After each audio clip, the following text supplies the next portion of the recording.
Hello everyone.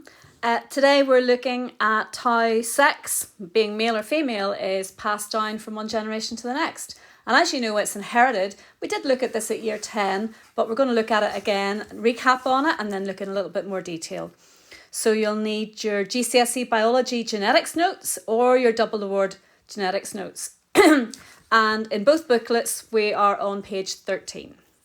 So page 13, okay? And we're going to look at how sex is inherited. What we've got here is a photograph of someone's chromosomes. Now you know that all the cells in your body, except for your sperm cells or your egg cells, all the cells in your body contain exactly the same set of chromosomes. So if they were to take any one of the cells in your body, say from your skin, and get into the nucleus and take your chromosomes out, they would see something a bit like this. Now you can only actually see chromosomes when the cell is about to divide, and so the chromosomes look sort of this shape here, because you remember when cells divide, the chromosome makes a copy and the two copies are attached to each other, so sort of look X-shaped, or when you look at the photograph you'll see they're a bit odd shaped really. Now you should remember that humans have got 46 chromosomes. And if a geneticist looked at this photograph, now by the way, this photograph has been colour enhanced using the computer. Your chromosomes aren't pink and green and blue and so on. But if a geneticist looked at this photograph, he or she would be able to recognise the first pair of chromosomes, the second pair, and so on. Now, we've already learnt that if you've got 46 chromosomes, that means you've got 23 homologous pairs. Remember, homologous really means similar. So they're numbered, and if you look closely, each pair has two chromosomes that are the same shape, the same size, everything looks the same. Except for this pair down at the bottom, the 23rd pair, and those are the chromosomes that determine whether you are male or female. Now, if we look at those, you'll notice that they're labelled X and Y. Now, if we look at them in more detail, what we've got here is an actual photograph taken not with a light microscope that we would have in school, but with a much more powerful electron microscope. The one on the left is the X chromosome, and the much smaller one is called the Y chromosome. Now, if we use an actual photograph, go to your notes here. The few sentences talk about the fact that every cell, apart from your gametes, have 46 chromosomes, and they can be arranged into 23 pairs. And we've said the last pair are the sex chromosomes, as they determine whether the person is male or female. Males have one X and one Y chromosome, whereas females have two X chromosomes. So we can see here the male has one big X and that one there is the Y, whereas female has got two X's.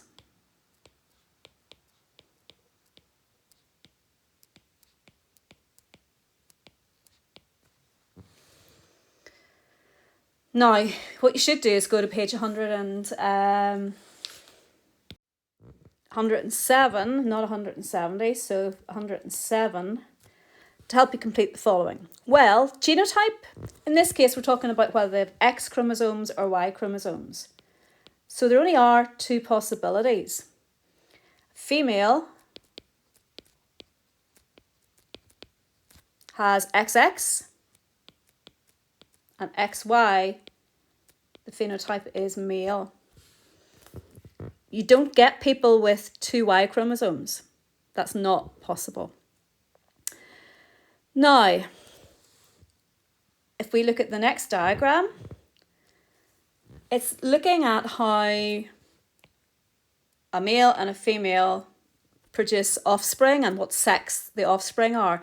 So the parent's genotype is XX for the male, so put an X and an X there. And the sperm cells, well, obviously I've made a mistake there because male is XY and I've put an X, so that should be X and Y. In the female, they're both X's. And if we join this one with this one, we get XX. And the phenotype, well, XX is female. And the next one, we get XX. So again, that's another female. Here, we've got a Y and an X. We tend to write it XY, and that's male. And we get the same over here, X, Y, and that is male. When you're writing this, be really careful with your X's and your Y's, because some people will write like that, meaning that to be XY, but that little bit there is misleading, so you need to make sure that you write your Y's as Y's, that you don't write them like that. Okay, so 2 females, 2 males.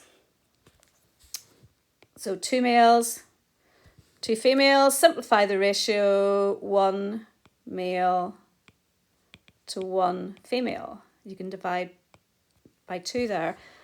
It wouldn't matter whether you wrote 1 male to 1 female or 1 female to 1 male in an answer, that's fine. Okay, so we've got a question here. A couple is expecting their first child. What's the probability that it will be a boy? So we'll put the male gametes up here, and we'll put the female gametes over here.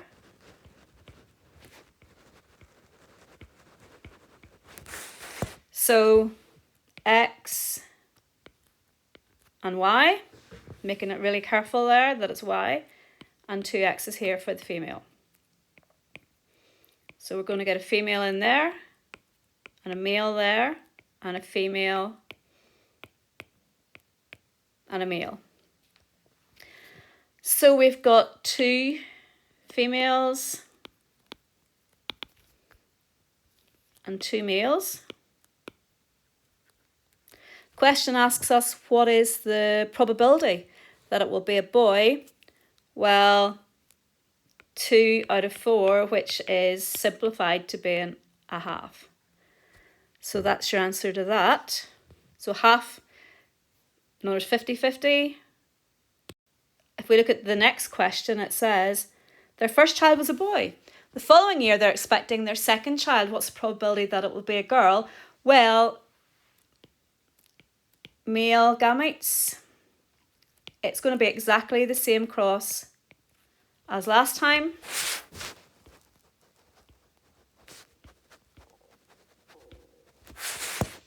So we've got 2 X's there.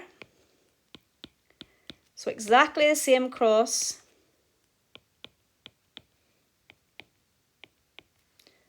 And exactly the same chance that it will be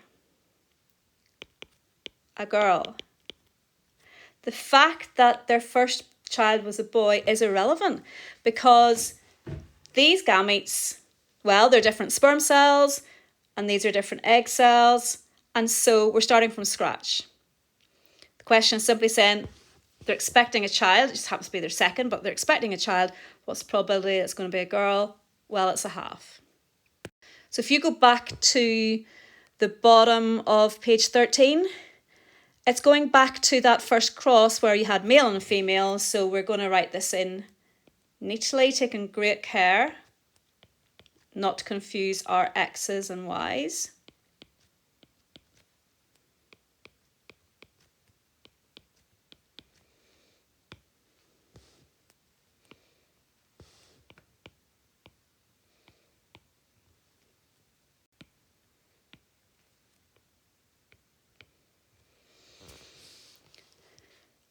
And then a few questions. Which chromosome does a boy inherit from his father? So if we look down here, these are 2 boys that are produced. They've got the X from their mother. That must mean that the Y has come from their father. So that's the answer to that. Which chromosome does a girl inherit from her father? Well, same as before. There's 2 girls. They've got the X from their father and the X from their mother. So the answer to that is the X chromosome. The female is always going to pass on the X.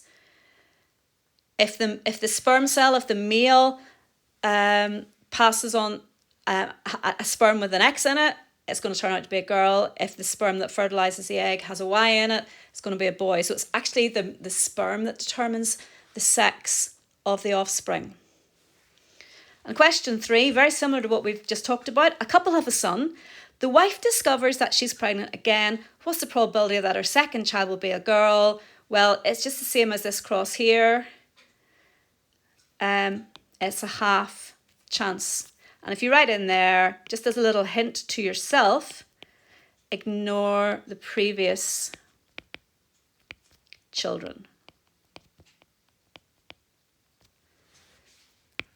Okay. Now, in genetics, you expect half of the children to be boys and half to be girls. And if you look at the population of a country, usually it's around half and half. If you look at an individual family, it's rarely half and half. Okay, you might know a brother who has a sister. You might know families where there are maybe 2 boys and 2 girls, but I'm sure you know more families where there are maybe more boys than girls, and equally families where there's something like 4 girls and no boys. And that's because the sample size there is really small. And you know that if you're looking at a small sample size, the results are not reliable.